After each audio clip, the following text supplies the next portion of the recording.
O vídeo a seguir não é indicado para quem é idiota e acha que viu um rato andando no foguete da SpaceX.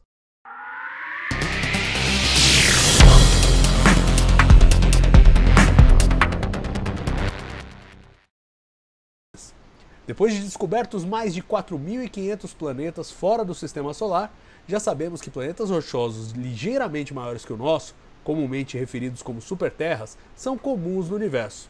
Agora, um novo estudo sugere que esses mundos podem também ser até mais convidativos para a vida que o nosso. A chave é o campo magnético. Gerado pela presença de ferro líquido no núcleo do planeta, ele age como um ímã gigante que protege a superfície de boa parte da radiação nociva da estrela e do meio interestelar. Mas sabemos que o interior planetário vai se resfriando com o tempo, e a capacidade de gerar um campo magnético não é para sempre.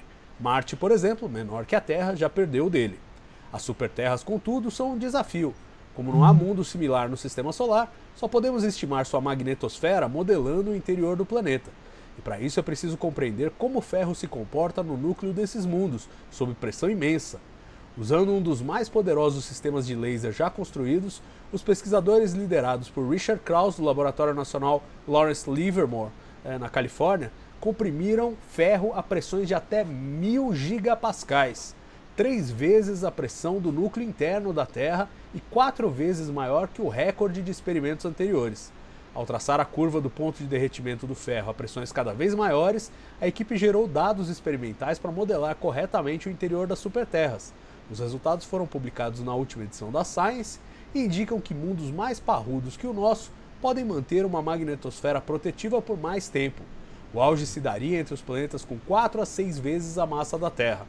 A propósito, os pesquisadores usaram os dados experimentais para estimar a duração da magnetosfera do nosso planeta com base aí nesses resultados. E a notícia é boa, uns 6,2 bilhões de anos. Como a Terra tem 4,5 bilhões, há ainda um longo período de proteção pela frente, mas as superterras são ainda mais longevas em sua habitabilidade. O achado é um ótimo exemplo confirmador do clássico princípio copernicano, também conhecido como o princípio da mediocridade.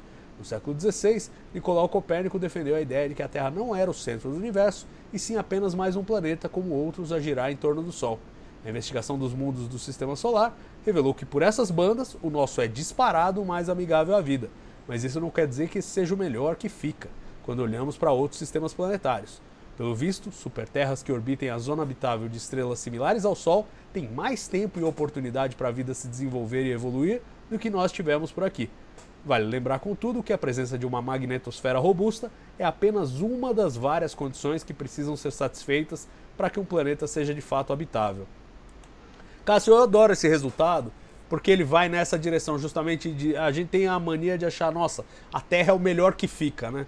E claro, é a nossa perspectiva, é o nosso chauvinismo cósmico, tipo, é aqui que a gente tá, o planeta parece tão perfeito para nós que a gente fala, não fica melhor que isso. Mas tem alguns pesquisadores que especulam sobre esse fenômeno da superhabitabilidade. Então, por exemplo, o René Heller é um dos caras que pensam, como é que um planeta poderia ter mais biodiversidade? Aí ele imagina um planeta em que houvesse mais ilhas, né? Menos continentes grandes como a Terra, mas mais ilhas, porque a gente sabe que em ilhas há explosões de biodiversidade por conta do isolamento e tal. Então tem uma série de pensamentos e agora entra no jogo a tal da magnetosfera, que é mais um elemento que mostra que a Terra é bacana, mas pode ficar mais bacana, né? Exato. Uma questão que você falou agora no finalzinho da análise era que você é um dos elementos, né, para que tenha vida e vida sustentável, né? Criar vida deve criar várias vezes, né, ao longo aí dos bilhões de anos em vários locais, mas que em locais inóspitos ela não prospera. A questão, um desses elementos é a blindagem pelo campo magnético, né, que deflete aí partículas de alta energia, que tem potencial cancerígeno de destruir o DNA, de tal maneira que consiga ter uma condição estável, né, de desenvolvimento. E aí, né, é uma coisa assim que até parece ser meio lógico, né? Você tem ali um planeta como a Terra com campo magnético, aí você tem um planeta maior, deve ter condições de manter esse campo magnético durante mais tempo, né? Então, basicamente, a bateria, né, é maior pro campo maior e sustenta. Mas a questão, quando você bem falou, né, a pressão que se atinge no núcleo da Terra é muito grande, e a gente não conhece qual é o comportamento dos metais, né, que aí dá toda aquela questão de ser ferromagnético, gerar campo elétrico, melhor, campo magnético, ter as correntes internas, essas coisas todas, porque são características fortemente dependentes da temperatura, e com a pressão alta a temperatura vai em cima, né?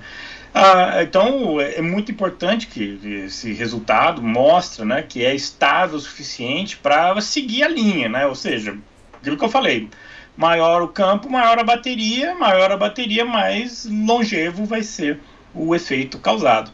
E aí, né, temos essa questão de que você tem, então, que as superterras têm estabilidade até maior, né, produz um campo que é protetivo e tem estabilidade maior até para que a vida permaneça, se desenvolva e perdure muito mais tempo. Aqui, no nosso caso, a gente tem o campo magnético suficiente para manter a vida aí por 4 bilhões de anos, arredondando, né, 4,6 bilhões de anos que seja, e vai levando, né, vai levando até uma hora que, a depender do campo magnético, vai começar a ter, vai enfraquecer, vai chegar a questão que a gente observa em Marte, que o campo magnético ali cessou e aí não protege mais a atmosfera, inclusive, e esse bombardeio facilita, né, a dispersão dos gases e sobrando só os mais pesados e que não vão facilitar, né, nossa vida.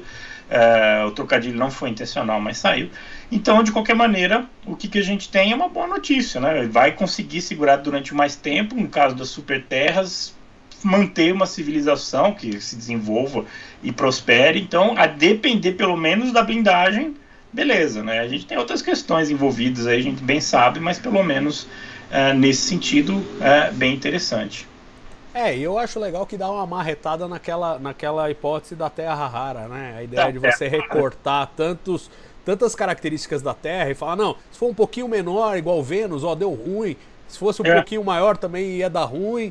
E tinha algumas modelagens nesse sentido, né? De que a pressão aumentaria a ponto de você não ter a convecção ali na região externa do núcleo para gerar o campo magnético. Então, havia alguns modelos que sugeriam isso. Aí os caras chegam com um dado experimental, a prova de bala, foram lá, fizeram o experimento e falaram, não, na verdade, se você tiver mais massa que a Terra, fica mais legal ainda. 4 a 6 massas. Se passar de 6 massas, aí começa a dar problema. Esse que vocês imaginavam que ia acontecer logo no limiar pós-massa da Terra.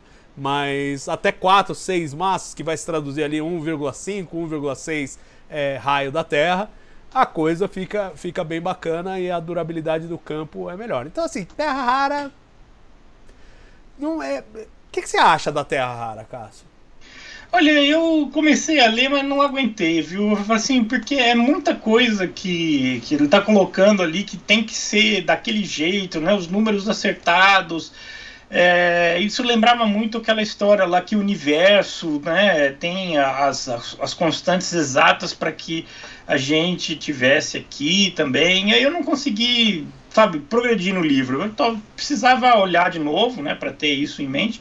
Mas eu acho que não é bem por aí, né? Terra rara, que tem que ter a distância, tem que ter a composição, tem que ter o campo magnético, tem que ter a temperatura. Não acredito. Quando você vê que você consegue ter vidas que sobreviva na Surveyor 2, você consegue ter vida que consiga sobreviver em temperatura, em profundidades abissais, temperaturas altíssimas, não parece ser esse o caminho. Como Augusto Daminelli, né, profético, fala, a vida é uma praga e você vai achar em qualquer condição.